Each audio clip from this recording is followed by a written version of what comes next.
हमारे बीच में किसान प्रकोष्ठ किसान यूनियन के राष्ट्रीय अध्यक्ष विमल त्यागी जी हैं, उनके लिए भी एक बार जोरदार तालियां आप लोग बजा दीजिए। अच्छा, ये जो टेंट वाले हैं तिरुपति बालाजी टेंट वाले, इनके लिए भी जोरदार तालियां बजा दीजिए जो आपको छांव दे रहे हैं। हमारे दिल्ली के जितने भी निगम पार्षद हैं उनका भी बहुत सारा अभिनंदन, उनके लिए भी एक बार जोरदार तालियां बजा दीजिए। साथियों और दोस्तों, जब ये पदयात्रा का कार्यक्रम मैं तय कर रहा था तो मेरे सामने कई सवाल आए और मुझे कई लोगों ने कहा कि इस गर्मी में तो पदयात्रा के बारे में आप सोचिए भी मत, पदयात्रा करना तो दूर, सोचिए भी मत इस गर्मी में पदयात्रा के लिए। 45 डिग्री टेम्परेचर होगा, 47 डिग्री टेम्परेचर होगा, पारा 50 तक पहुंच जाएगा, पदयात्रा मत करो। मैंने उस दिन अपने मन में सोचा, अगर इस देश के लोगों को जगाना है, हम बातें तो कहते हैं खून और पसीना बहाने की, खून तो छोड़ो, खून बाद में बहा लेंगे, पहले पसीना बहाने के लिए तैयार होना पड़ेगा। और इसलिए अगर नौजवान की बात आप करते हैं, किसान की बात आप करते हैं, माताओं बहनों के मुद्दे को अगर उठाना चाहते हैं, तो इस धूप में चलकर आम आदमी पार्टी के शेरों ने यह साबित किया कि अभी पसीना बहा रहे हैं, जरूरत पड़ेगी तो खून भी बहाने का काम करेंगे। और जैसा मैंने बार बार कहा, मुझे अपने उन साथियों से ज्यादा ऊर्जा मिलती है जो अभाव में भी अपनी जिंदगी बिताते हैं, लेकिन पार्टी के लिए दिन रात समर्पित रहते हैं, दिन रात। हमारे बीच में सेना के जवान भी बैठे हुए हैं। हरेंद्र भाई का मामला मैंने देश के सदन में उठाया था।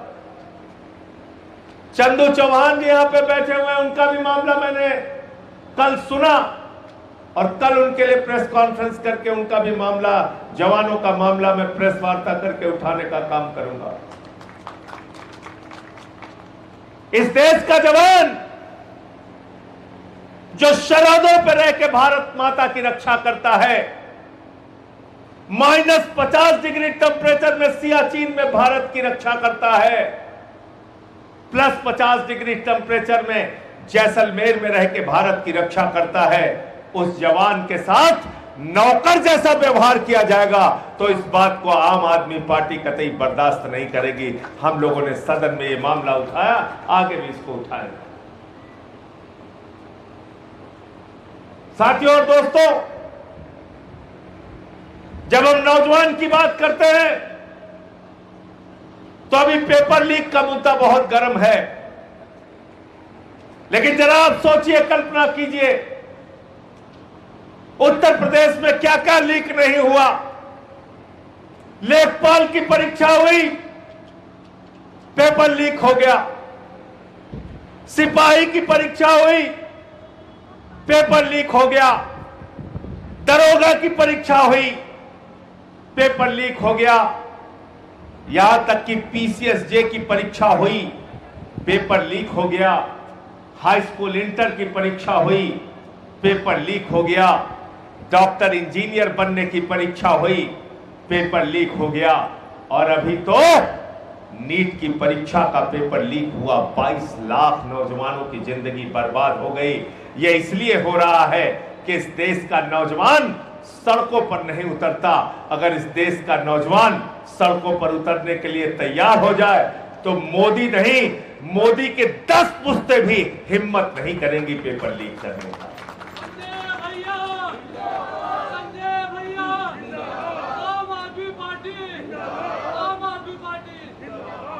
22 लाख में 2 लाख नौजवान अगर सड़कों पे आ जाए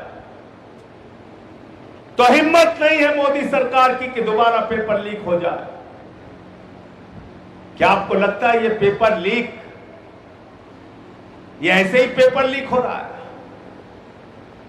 ये पेपर लीक ऐसे नहीं हो रहा है मेरे दोस्तों, ये paper leak Bharatiya Janata party की नेताओं के मिलीभगत के कारण हो रहा है। ये पेपर लीक भाजपाइयों के कारण हो रहा है। इसके सबसे बड़े दोषी ये लोग हैं।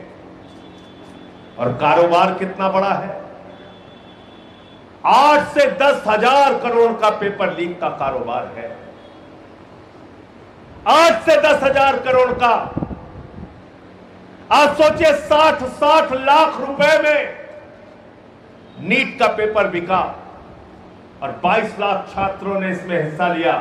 छात्र छात्राओं ने, किसी ने 30 लाख में पेपर खरीदा, किसी ने 20 लाख में पेपर खरीदा।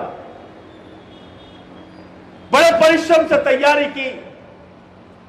मां बाप ने पेट काट के नौजवानों को कोचिंग कराया।